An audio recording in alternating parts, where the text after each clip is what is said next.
moment. Here's Stephen Ellery and Dave Parsons. Ellery coming out of MG. Whoop. Just got. Oh, now did he keep it off the wall? Yes. So what started to be a good day for Steve Ellery hasn't turned out so well in only his second drive in the 99 season in the Shell Series. That's a classic of just getting out on the wet bit and booting it. So Murphy up to 10th place. That's nice to see the Murphy. Greg Noski's had a very... they're coming together. Mick Donoghue and Rodney Forbes, the two privateers. Donoghue quick here, qualifying during the week.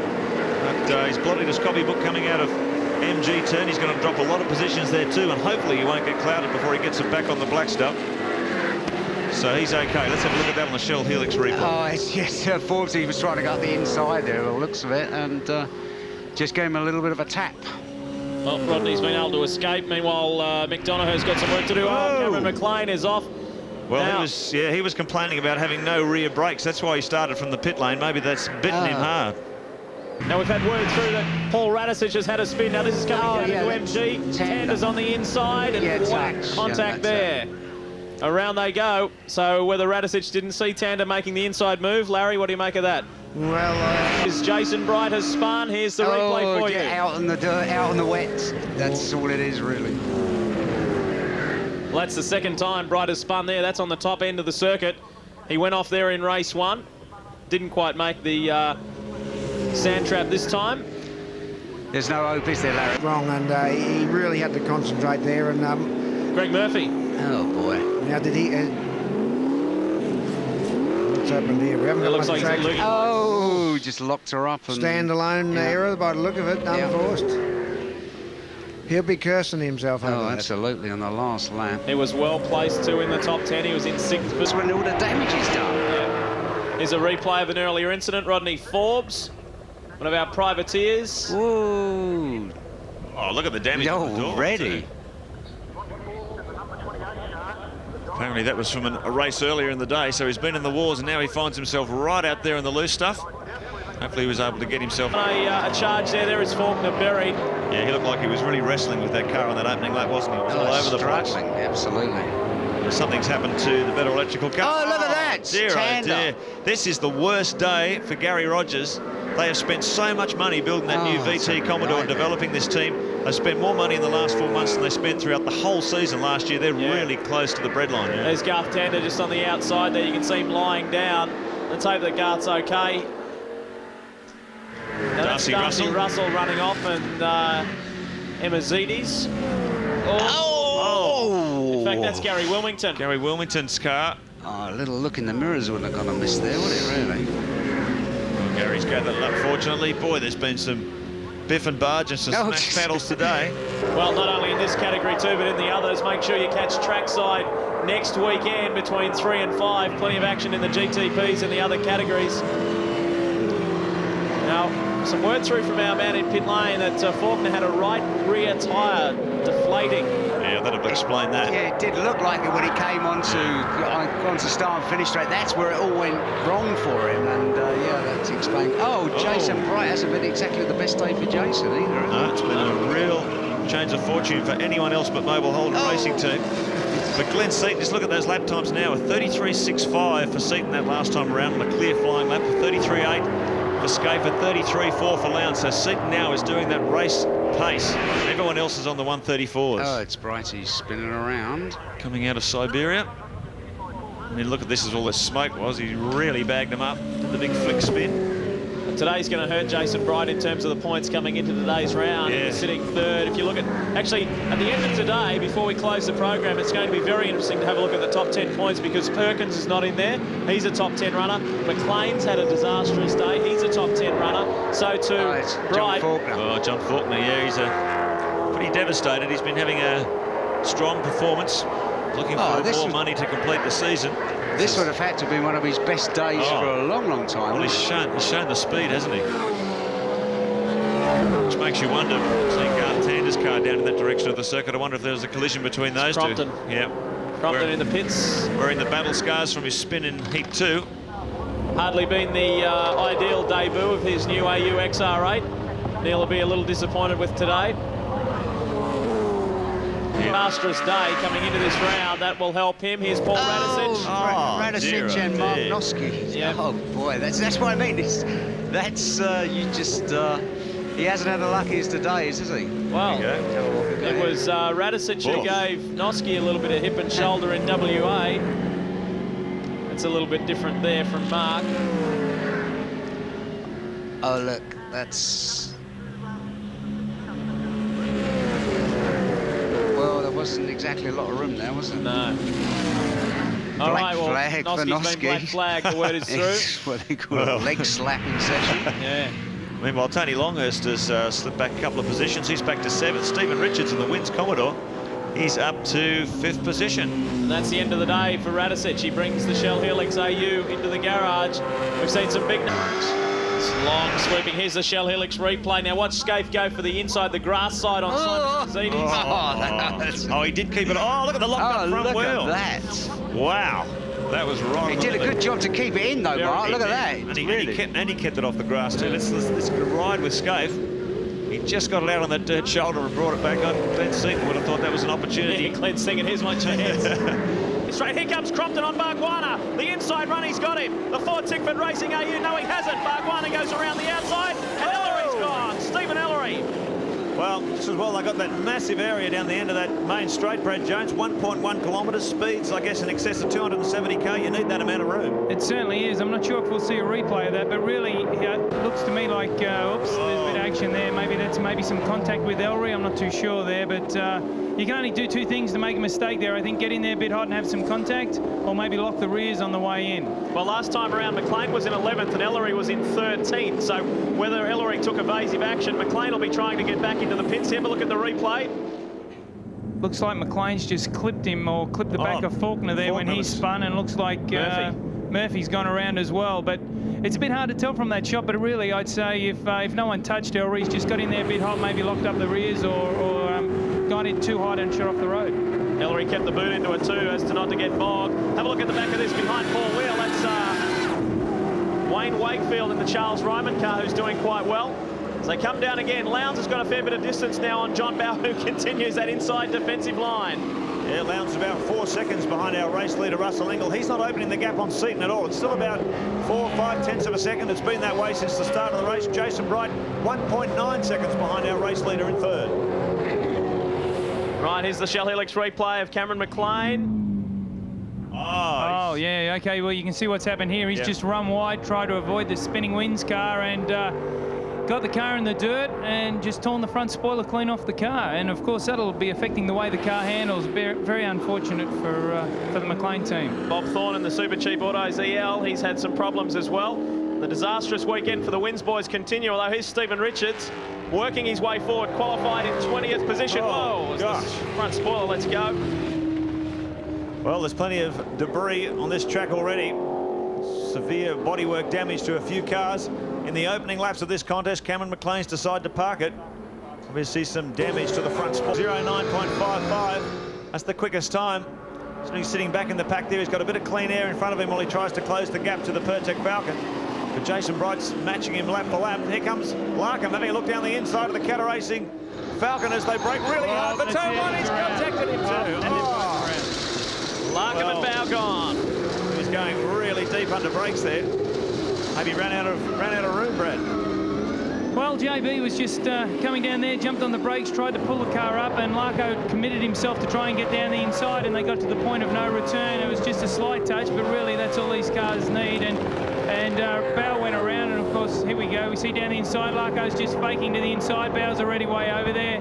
Can't turn in from there. JB's just taking his line. Larko's starting to overlap the back of his car. They've touched, they're both spun, and unfortunately both badly disadvantaged from that. Yeah, on the outside of turn one, and a long way to go to catch up now. I'm sure Tim Schenken will be watching that very closely. He made a new order in the drivers' meeting this morning that if your car is alongside the B pillar of the car in front is considered your corner. Larkham was a long way further back than that. I think Larko's got a bit of a tyre problem. When he did the wheelie there to get back onto the track, a whole heap of black shot up off the side of it. You can see it flapping a little bit on the rear tyre. Lowndes is looming in the background. Now here's a replay of an earlier incident. Mark Noski in there, involved with John Faulkner, and Paul Wheel spinning as well. McDonough avoiding that, but Wheel and Faulkner, the losers in that situation. And really, I think that certainly for Falk, not carrying the speed outside that the ones on the inside are. Here's a replay, another replay. This is Neil Crompton in the second of the Ford Tickford Racing AUs going off on turn 1. Got the inside run on Dick Johnson and now moves up one position better, and Richards has gone off. Oh, yeah. So Radicic is getting positions very fast, and Stephen Richards, whilst running in the top 10, has run wide and lost a lot of positions. And really, I think Stephen was just trying to outbrake the two of them and maintain his position. He's got out a little bit wide, and one thing that we've learned about this weekend is if you're a little bit wide on the track, no, I'll tell you what he's done. He's that rear tyre that's been rubbing's let go, and I think that's probably what you find has speed him off the track.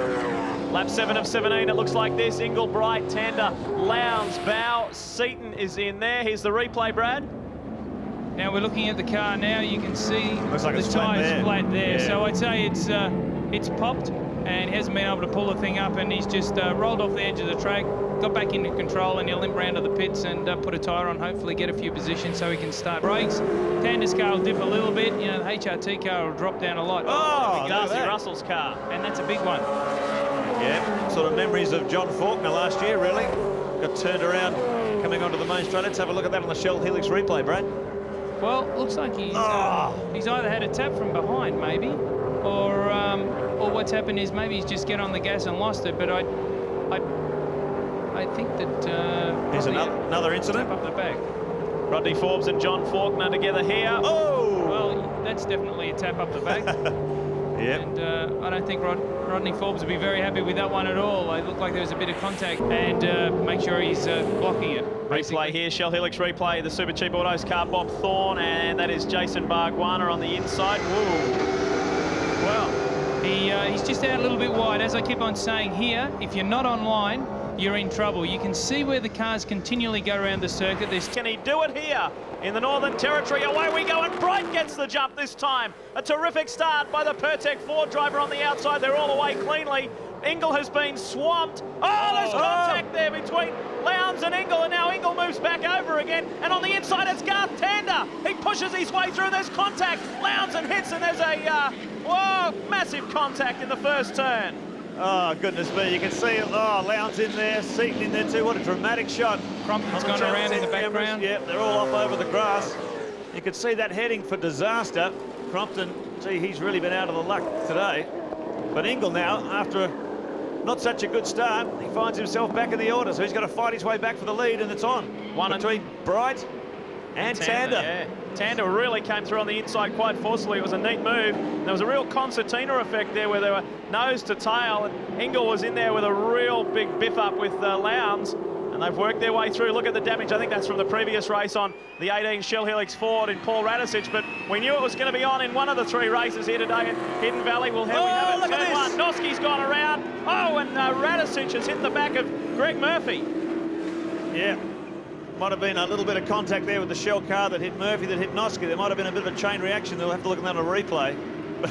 All hell's broken loose on this opening lap, but as they sort themselves up. He is currently sitting in 8th position. Here's the Shell Helix replay of Rodney Forbes. Oh, it looks like it's broken something up the top, maybe a wishbone or something, but he's certainly in lots of trouble. He's got no steering whatsoever, and it's the wall. He's just off the road into the wall. It's been a tough weekend for the Sydney sider. Rodney Forbes. Max gave 7.2 seconds it was, the gap last time around, but he's coming under fire from Radicic. He's getting closer and closer all the time to the Mobile Commodore. He switches down the inside. Is he going to have a go under brakes? Boom! A little bit of a tap. And Scape's gone. Whoa, he keeps the boot into it and holds it on the track. A little nudge there by Paul Radicic has forced him wide, and through goes John Bow as well. And really, Scape was moved over to the inside to block his line a little bit. Radicic was already over there. He's pretty committed to try and come down the inside. Gave Scape a little bit of a tap. Fortunately for Scape, he didn't get too far out of shape and only lost 1 grid position. And that's where they finished up. And of course, that's allowed John Bow back into the battle for this position. Well, Bow's had a very strong day here at Hidden Valley. Larry Perkins has come up into the top 10 and forced Dick Johnson back out to 11. Steve Ellery's running 12, Faulkner's 13, and Lowndes has stopped. Yeah, he's having a shocking day, isn't he?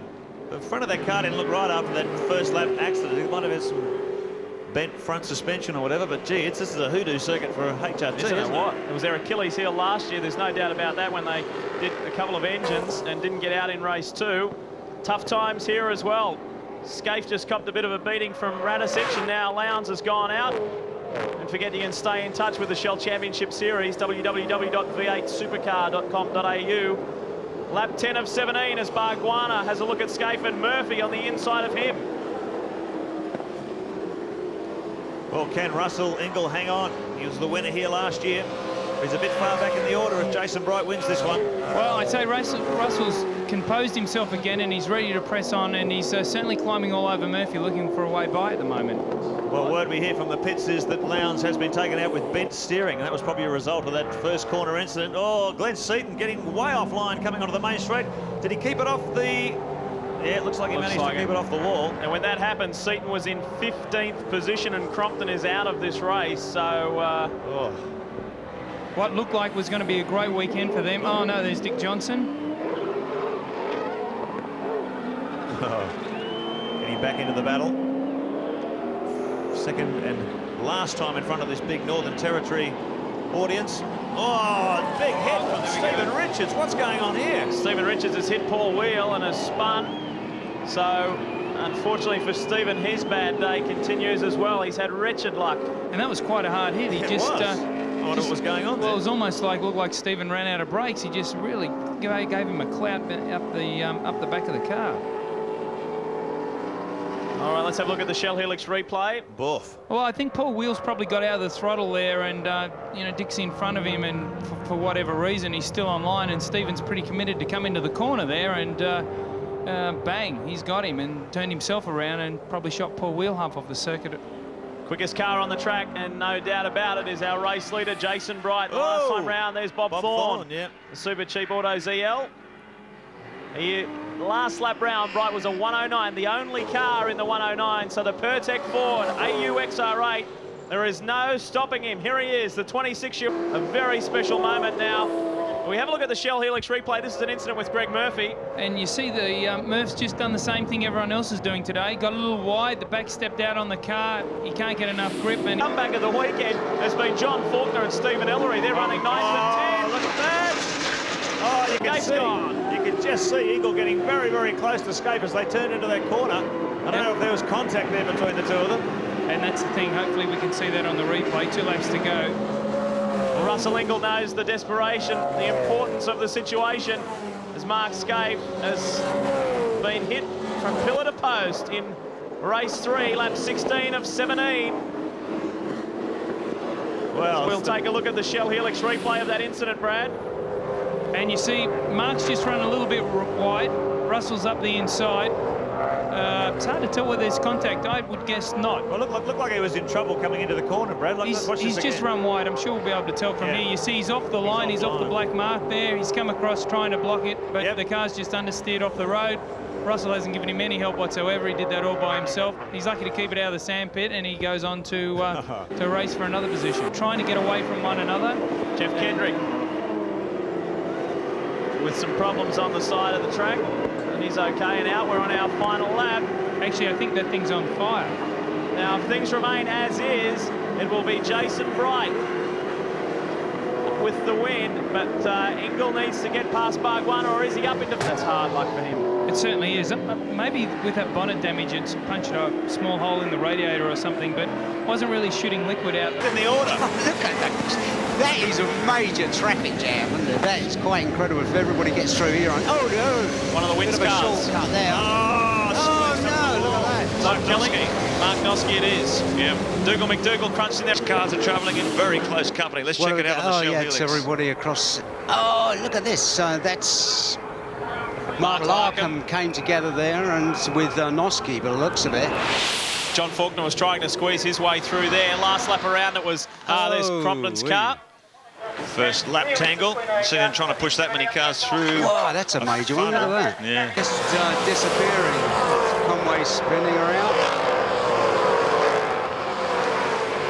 Because it looks like Scaife and Lowndes has just got that little bit of a cushion. Fourth position, Radicic standing in fifth, Seaton, Ingall in 7th. I was thinking, looking at Ingall going through the... Oh! There's a little bit... Oh! McLean. He was our top place privateer there. Oh, that's a good one. Yeah, nice. 360 and back on again. 10 out of 10 for artistic impression. He may still be top privateer if he can get back on the next up. Here comes Trevor Ashby in the PPG. complex car. That'll get him going now. Exactly. Won't be too happy with that. Thomas Mazzira making a nice inside move on Trevor Ashby as they go through challenge corner and hit the back straight. So the order stands at Scaife and Lowndes, Bow, Bright, they're your top four. Radisson still fifth, Seaton sixth. Ingle, Tander, who has come. It really is hampering the efforts. Oh, Russell Ingle. He's gone. That's a Shell MasterCard corner, the first turn, whilst in seventh position. Russell has lost an enormous amount of positions. They're flying by. That's really going to hurt his championship chase at the moment. Lowndes storming through 820 points, 700 points for Seaton in third, and Ingle sitting back at 668 when they left Hidden Valley, but that's really going to hurt him. Now he has come back on there in 18th position. Locked up the rear end on it. Looks like a lot of brake on the rear, and just locked her up as she turned in. Came in a bit too hot. That's really going to hurt his points. Let's have a look at that again from on board. Yeah, rear end lock up. So he's all on his own. He just came in a bit too hot. Managed to keep it out of the sand. That's the main thing. So Ingle can get back in and maybe reclaim a few points. But Lowndes continues to monster this field. He has just retaken the lap record from John Bow. Brought it down a few more hundreds. So 1:11.86 for the mobile Holden Commodore driver. Paul Morris as well. Now here's a Shell Helix replay of an earlier incident. What have we got here? Mark Noski. No, Todd Kelly hitting Dougal McDougall. Oh, look, did he keep it out? 1999. Oh, Mark look Warner. at that. Yeah, he's actually out of the car. He's lost a lot of fluid there. Looks like coolant or something. So he's not having a good day. That looks like it's on the back, over on the back straight there, doesn't it? I think he's just pulled it off. I think he's on the section of the circuit they don't use anymore. Yeah, opening XR8, XR6 corner. Oh, yes, something exciting. Oh, he's blind. Something's let go. Yeah. Well, that's a shame. He's been having a wretched weekend. Yeah. Sort themselves out now. Let's hope. Fingers crossed they get through here okay. Well, good clean start so far as they swing through turn. Oh, no. Right in the middle there. Cameron McLean there, you see, on the yellow car. Mayhem.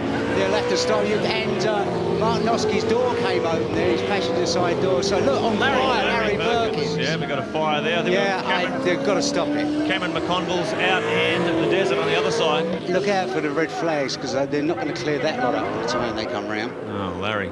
Oh, boy. That's the price you pay not qualifying up the grid. You get caught back in that pack and anything can happen. Perkins has paid a big price. Look at the damage on the Castrol Commodore. And there's Cameron McConville too in the Warwick Fabrics Commodore and is stuck in the gravel trap. Well, we expected that there may be some hold-ups with cars going off the circuit, but never expected this in turn one. I've got to say, they can forget the safety car. You know, it doesn't make any sense to put the safety car out. They're going to be better off to stop the race and clear that up properly, because the safety car is going to lead everybody through there. The poor guys are picking up all the rubbish off the circuit, and it's a right old mess down there. Looking out the commentary box, have a good look down there. It looks terrible. We can see Lowndes and the others now weaving backwards and forwards across the track. There's Larry Perkins, gets out of the wreck Castrol Commodore.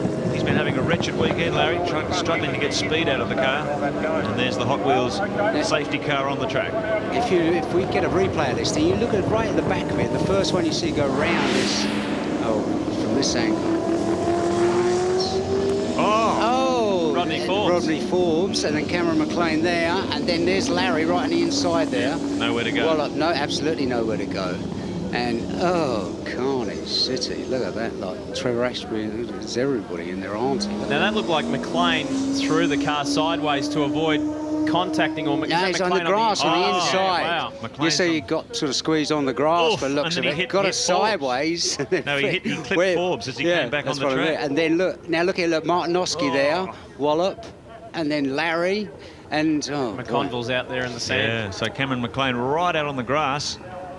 Got back onto the racetrack, but sorts of hell's broken loose. That's Dougal McDougall's Commodore, the ex-Wayne Gardner racing car. Beautifully presented car, but that's a great shame for Dougal McDougall, because he has been caught up right in the middle of that incident. A lot of cars involved in that first corner carnage. In front of his home crowd. I think it's gone off with... I'm not sure. I wasn't sure. Dougal McDougall, we saw him get in trouble in the first heat. Look at this. He's dragged off a bit of that new turf that's been laid down. It rolls up like carpet. So, Jason Barguana in trouble too. Boy. Well, it was a relatively clean start through 1, 2 and 3. Look, he's got his wiper sitting at a peculiar angle on the front screen, but that puts him right back in the pack. I'll tell you what's interesting here, guys. Look at the cars that are leading this race first and second. Now the great thing is, well, not so great for the drivers out there. It's pouring with rain. Simon Emezidis. Oh, that was close. Yeah, it's pouring. Whoa! Nash! Oh, Crunch! Oh. well, he did the best he could to avoid that. Welcome back to a very changeable Queensland Raceway. The weather playing havoc with your race there, Garth Tander. You were looking fantastic, and they stopped the race. Do you agree with that or not? Well, it was obviously pretty disappointing that they did stop the race. We had it shot to pieces. The tyres were in good condition. We had a gap on Russell, and everything was looking sweet. They probably put the red flag out probably a lap or two too early, because as you can see at the end of that race, it was bone dry again. So obviously very disappointing, because we would have had that one without a problem, and we'll just have to show them in the next race when it's dry that we'll do it. That's the spirit. We might see you on the podium. Well done. With a bit of luck. Thanks, Mark. Runs wide. Here's a replay of that first corner incident. Yeah, shuffling around there. Runners on the front. When it gets as close as that, I mean, it's hard to tell. It's obviously got to tap up the backside, and it all sort of happens after. But it was lucky there was no one else involved in this. And see in the background there's JB. Braking hard from 235 kilometres an hour. Escape. Feeling heat from Stephen Richards. Richards! Oh, yeah, what a move! Got him, gone, he's gone. He's off. Second mobile Holden Racing Team Commodore to come off at turn 2. Lowndes was out there a few laps ago. Now Scape's got to try and get her out of the sand trap. Get her out of that lot. Oh, He's got it over on the grass. A nice hard bit of traction. He should get him back onto the blacktop. Boy, look how good the spoilers are on the Holdens as against the Ford. I mean, they'd have been done the whole thing. It would be gone. Oh, look at this. Steve Richards. Stephen. Well, you take your eye off him for a second. Richards in trouble. That could have been as a result of that tangled escape. The bodywork may have been breaking up as he headed down the back straight, but that's been very costly. Look at that. Well, that's a great disappointment. That car was running so strongly. Just when things were looking good for the birthday boy, it has come to a very abrupt Oh, look at the state of this thing. That could tell the story. Radicic was right on those two, Scape and Richards. So Paul Radicic showing a lot of damage to the front of the Shell Helix Ford. Ellery is up there in a very strong run also, and Greg Murphy right with him with plenty of panel damage on the second wheel. Well, he's a hard man, isn't he? He doesn't qualify that strongly, but give him a race. What have we got here? That's JB on board with JB. Bit of a touch there. A little bit of a nudge. Boy. Now, oh, that's what took the nose off of Stephen's car. Looks like Radicic. But it's JB at the inside there. Maybe no touch there. And then Radicic squeezing JB. Yeah, Paul's got nowhere to go. Yeah, Paul's nowhere to go and just wallops, takes the nose off of Stephen's car. And JB, bit of a Houdini job there and come through that's Crompton, isn't it? Yep. Another angle. Oh, so Steve went for a big run down the inside. That's the Scaife move. And here's Mark running off into the sand trap. Wow. Oh, dear. Another rough day. He's in a right old state and he's getting out of everybody's way, really. Oh, yeah, around where you go. David Parsons in the Challenge Recruitment car going for the second time in this race. He was the car that you saw go first off. Well, this is going to be a great confidence. And now he's going to chase those. So look at the gaggle. Well, someone's lost the front spoiler. That's one of the Shell cars. I'd say that would be Radicic. By the looks of things, he was the leading Shell Helix car as they all swoop over the top. Lowndes leads the way and Scaife in second. Then Bright, Ingle back to Tander. We pick up Neil Crompton. It is Radicic. Yeah, Radicic. Well, that's going to cost him dearly. He'll probably have to come in and try and put another one on because it really does affect the handling of these cars. No, he's staying out there. See if he can fight for position. But this is quite a fast track, particularly as they come down the end of this straight. They're doing over 260 kilometres an hour, braking back from 6th to 2nd gear. The car does require a lot of stability. This may really hurt him. The kink on the back straight is going to be really exciting for the first time round because you don't know how much it's affected it until it's basically too late, really. Steve Johnson tries to go around the outside of Stephen Richards, who's done well. He started 12th. He's up there. Stephen Richards into 9th position, so 3 quick positions made. Cameron McConville is there with John Faulkner right behind, and that is Glenn Seaton right in the middle. That's an impressive performance. Field settling out. Let's have a look at that incident again. Well, it's hard Yes, Murphy and Paul. It's hard to say, but you know you can't say whether Murph was up the. Cameron McConville. Oh, Radicic. Oh, he is having a terrible day, isn't he? Well, you've got to try as hard as you can, you know, once you get out again. But look at the damage again. Spoiler number 2. I have to say that you know the regulation should be stick those things minimum.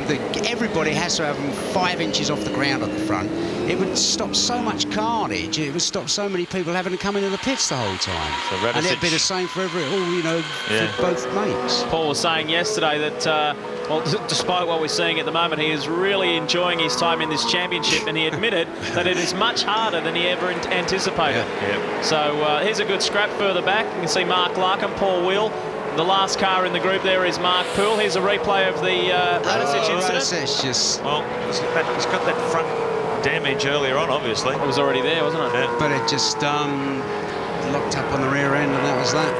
Yeah, it's tough and competitive racing out there. And a guy with this man's experience goes a little bit deeper. Now, can he hold on to this as he comes through the corner? He's coming pretty hot. A little bit offline. Parsons gives him a tap into the bargain. Paul Wheel's copped it too. Wrong place, wrong time for Paul Wheel, unfortunately. A little bit of a tap there caused all that. Yes. Well, good action amongst the privateers. Oh, Paul Wheel, he's going to put that one away. There's steam coming out of these. Probably punctured the radiator. Well, they're in the right business, aren't they? K&J radiators. They can fix it themselves. Paul Wheel, in fact, PWR supplies most of the radiators for V8 supercars. Watch. A little bit of a bump up. There you go. Round to go. And Wheel's got... Paul had nowhere to go, dude. Look at that. And go. Gets 2 lots. Oh, dear. That's very unlucky. Tried his hardest to avoid it, didn't he? Well, there was nowhere to go, was he? Unless you go over the top, helicopter fashion. There's a wallop. Well, Paul Radicic has decided to call it a day too. After suffering similar fate somewhere in the field, so he's broken 2 front spoilers and he's out of the finishing positions from race 1, which are, of course, the starting positions for race 2. Lowndes and Scaife, the opening row. Bright and Ingle on row 2. Tander and Crompton. And Bow and Stephen Richards, who came from 12th to 8th. Stephen Johnson, Cameron McConville and Tony Longhurst out of 6. John Falk, Larry Perkins moving up the order too. He had a good race in heat 1. Cameron McLean, Dougal McDougall. Leighton Cranbrook, the 17-year-old, came from 29th to 19th in his first V8 supercar race. Fantastic effort. Rod Nash, Mark Larkham's having a terrible day back there in the field. Paul Radicic lost 2 spoilers in heat 1. He's going to have a struggle too. Jason Bargwanna right back there on the 16th group. Mike Imrie rounding out that 32nd and final position. There we go, 1 and 2. I would say Scaife. that Russell is in the dangerous position. You see on the outside of the grid is Ingle, and that by right should be the most grippiest part of the circuit to get a good start. So, well, Russell came out earlier this week with some fairly strong statements that he wants to take the fight right up to Lowndes. He believes that he can still win this championship. Of course, it's pretty much open because of the big double point situation we explained earlier in the Enduros at the end of the year. So, and if you take into consideration the way that he was menacing Jason Bright at the end of that race, he's got a good race package together. Yeah, well, you've got to have a good race package here. This is a very difficult track. It's bumpy, the weather conditions are cold, the tyres aren't really working up to their optimum temperature, so they're graining fairly heavily on some of these cars. It really is a time when you've got to have a good chassis set up to ride these bumps and cope with these low temperatures. Looks like the Mobile Holden Racing team are doing the best job of that so far. Having said that, though, Scaife did have some tyre trouble in the first one. Yeah, he said his left rear tyre was pretty much on the way out, so it's tough for everybody out there. All right, the revs rise. Get ready. This is race 2 of 3. Lowndes on the inside, Scaife from the outside. Will the enforcer get a good jump? Away we go. And Lowndes bombed him down. Look through the middle. It's back. Rather bright, yeah. And Stephen Richards the outside. Oh, that was a bright start. Look at this. Look at that. That's so tender. Who's got the HRC car? Craig Lowndes. Oh, my goodness me. That's a nasty... Oh, Craig Lowndes, car 1, our championship leader. You could see there was a contact there between 2 cars. It set off a chain reaction. And our championship leader, Craig Lowndes, one of the wins cars. Stephen Richards, boy, oh boy. What they want to do is get over there and just make sure that thing, they've got all these fire extinguishers and everything, because if that thing catches fire, that's really very nasty. Look at the drivers running. Yeah. Garth Tander is there, Greg Murphy. All these guys are friends. Crompton in there, they're all concerned for their fellow competitors' safety and welfare. They are all rushing in there to his aid.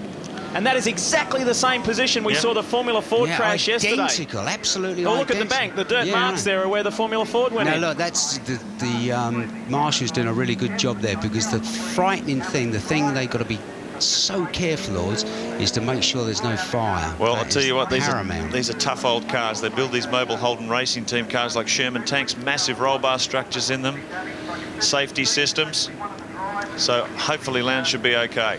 What a frightening sequence of events. And Craig, we can hear some of the crowd cheering, so Craig is out there. Craig's out the car, and you see the medical guys down. Just have a look in the middle there. And by the way that Craig's friends are sort of walking away, you'd say that things are you know, good, because basically, you know, you leave everything to your... Well, Barry, we've got some replays here, so let's have a look, eh? Yeah, well, good look what happened here. Right, this is on board with John Bow. I think it was somebody touched Tando. Now, watching the middle there. Right, yeah, you see, it's Russell goes into Tanda. That goes sideways, and that is Crompton, isn't it? And then that was completely separate. That was totally separate. Yeah, totally separate thing at the front. And yeah, there is Craig spinning off to the left. Look, that's frightening. Here it is from the top angle. Now you see Craig is down there on the left. That's the touch there, right? That's the touch where... That's Stephen Richards who... Oh, it's Stephen Richards, is it? Sorry, I thought it was Garth Tander. Yeah, the white car in the middle was the Wins car, but Stephen was obviously offline, whether he... That's frightening. Now, look, watch this, where it touches the curve. It's identically the same thing as happened yesterday. And just, you know, now that car has left the track at close to 200 kilometres an hour, you would say. That is very, very, very nasty, and we just keep our fingers crossed and hope that Craig's all right. Well, these cars are built extremely strong, and they are very, very well put together. This was a brand new race car. Right, now let's try it. Now you see the touch there was from Stephen Richards. You know, I thought it was Gartano, it was Stephen Richards. And the touch makes Craig's car pick up the left-hand rear, and then you'll see. You see what happens. Stephen gets knocked in. All right, now so look there. See, it's the bang from Stephen that lifts Craig's left-hand rear off, and it's just totally out of control there. But welcome back to Calder Park. Well, here is the sequence of events. Yeah, you can see there that's Russell Ingall's car, the Castrol car. And you see that's Craig Lowndes' car being turned over. Basically, it was a racing accident. No one's to blame for it. Russell Ingall was in the middle. He was sort of got squeezed by Garth Tander and Stephen Richards. Not purposely, I hasten to add. It was just a racing thing where you're looking at the first corner. And basically, look at Stephen Richards' car right over on the right-hand side. You'll see him spear across, right across, and then it's Stephen's car that goes bang and tips up Craig Lowndes' car on the roof now, sliding down the circuit. And you see it slides onto the grass and goes even quicker, hits the tyre barrier and goes on, rolls over, and then starts to go end over end, and then ends up, one more, ends up upside down on the barrier. So that's a very, very nasty crash, and this is another view of it. But it just shows you how strong the cars are. Well, here's Mark Osler. What do you have for us, Mark? We're down here in the pit lane with Jeff Grech, the Mobile Holden Racing Team manager. What happened there? Look, Mark, I haven't actually seen the replay because I was standing at the wall, but he got squeezed by someone. Someone gave him a fair push up the bum, and then obviously, you know, he went off and tipped him over. But at least he's okay, so that's number one. Cars we'll just have to repair. You know, it's only sheet metal, so but he's okay, and that's the main thing. Right, repeating what he did earlier, he got away to a terrific start in the original start. It's three abreast. Oh, that squeeze again! Oh, can you believe it? Now Bright smashed into the wall. Yeah, that was very unfortunate there for Jason Bright. It's squeeze job again. Mind you, at least he's got away, but I think you find there'd be too much damage there that to carry on. Wow, right when he was at the front, he went to go. The motor was still going, but I think there's obviously a lot of steering damage at the front, and he's come to a stop right in a very dangerous position on the outside of the first turn. So I wouldn't be surprised to see this either stopped or the safety car come out. Well, yeah, it's a really bad position there because that's braking at the end of the straight, and a very, very quick straight at that. Scaife leads Russell Ingall. Back to Garth Tander. John Bowers pounced up there in the Cat Ford. He's sitting in 4th position. As they come around onto the main straight, let's see what happens here. They'll be coming into a caution area unless Bright has been able to get away. Now there's the... Bright, he got away. Hang on, just saw the SC sign out. So the safety car is out on the circuit. There is the SC.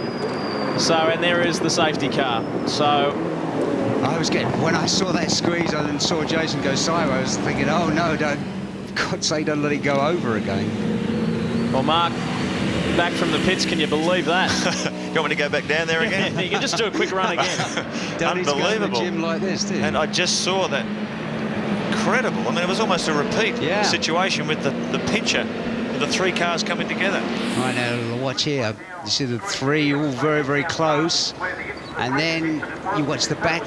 It's just crazy. That's identical. It's a carbon copy, isn't it, really? They're exactly the same thing. And really, it's nobody trying to be clever and squeeze anybody or anything like that. Because you're really, all you're doing is looking at, you're thinking how deep you can get into the corner. Now, watch here. They're basically all looking at the corner. See Russell come over and, you know, it's really a racing accident. Mark Scaife can go out and buy a lottery ticket now. That was very lucky he got out of that because he was right in the middle of that I totally agree. Yeah, he was right in the middle of that squeeze. Let's have a look at that again from the top. There you go. What? Now, Scaife would have been thinking, now where is this going to go? Well, exactly that. And Bright goes across the front. Scaife gets out of it. Both accidents happening at a frighteningly fast section of this circuit. So fast down there, isn't it? Like top speeds, 260 kilometres an hour in a V8 supercar. When you come off at that speed, you can see by Lowndes' accident. There you go, right, slower. Look at this. Jason got a good start, and now if we see over, we won't see over on the left, but you'll see any minute you'll see Mark's car. You see Mark's car get the tap from the left-hand side from. That's after the after Bright has gone off. Here's the view from Bowes' Cat Ford. Battle of the Bulge. Here's the squeezer. All right. Crunch. Could have been nasty. Oh, gee, it makes you wonder. Look at those marshals standing just off to the side of that concrete wall there. One of our cameras was right there too. Oh boy, oh boy. Word through from Race Q back in the next race. Oh, that's Paul Romano. Has gone. So one of the officials has gone too. Yeah, tripped over there in the foreground. I think he's okay. Hey YouTube, thanks for watching. If you're interested in more content like this, check out our back catalog of videos. We have hours and hours and hours of compilation videos, podcasts where you'll get news, you'll get my opinion on certain things, which who doesn't want to hear that. Check it out. If you would, like, subscribe, turn on notifications so you don't miss any of our future uploads. We will be making more videos like this one. So, if you're interested, turn on notifications, like, subscribe, the works. And I appreciate it. You guys are awesome. Thank you so much for watching. God bless. Love you. Peace.